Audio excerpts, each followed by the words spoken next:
तो ये ऐसा ही क्वेश्चन एक आया था 21 जनवरी को फर्स्ट शिफ्ट में ना। तो ये क्वेश्चन बेसिकली दो क्वेश्चन को जोड़ के बना दिया इन्होंने। पहले हम वैल्यू निकाल लेते हैं न्यूमरेटर का और फिर डिनोमिनेटर का। तो न्यूमरेटर का वैल्यू निकालने के लिए हम क्या कर सकते हैं, इसको पहले कन्वर्ट कर दो सबको साइन और कॉस में। तो कोसिक हो गया sine 20 degree minus 1 by cos 20 degree. Simplify कर लेते हैं तो ये आ गया √3 cos 20 degree minus sine 20 degree by sine 20 degree into cos 20 degree.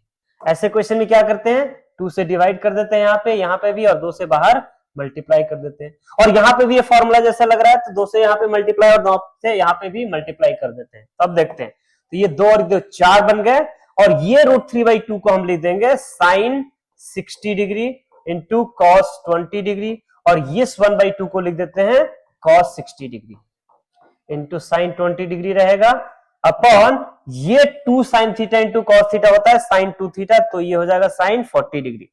तो ये हो जाएगा 4 टाइम्स, ये आइडेंटिटी है साइन ए माइनस बी का, तो ये हो जाएगा sine 60 degree minus 20 degree by sine 40 degree.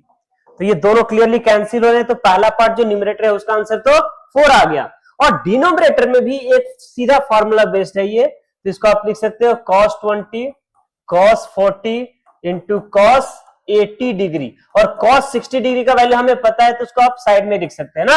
अब आइडेंटिटी है वो 4 cos theta cos 60 minus theta into cos 60 plus theta, तो इसको हम 4 से मल्टीप्लाई कर देते हैं, 4 से डिवाइड कर देते हैं। ये 60 डिग्री बेसिकली क्या है, 60 माइनस इस 40 डिग्री है 60 माइनस 20, और ये 80 है 60 डिग्री प्लस 20। तो ये आइडेंटिटी होता है हमारा cos 3 थीटा, जहां पे थीटा क्या है 20, तो 20 into 3 60 cos 60 by 4 into cos 60।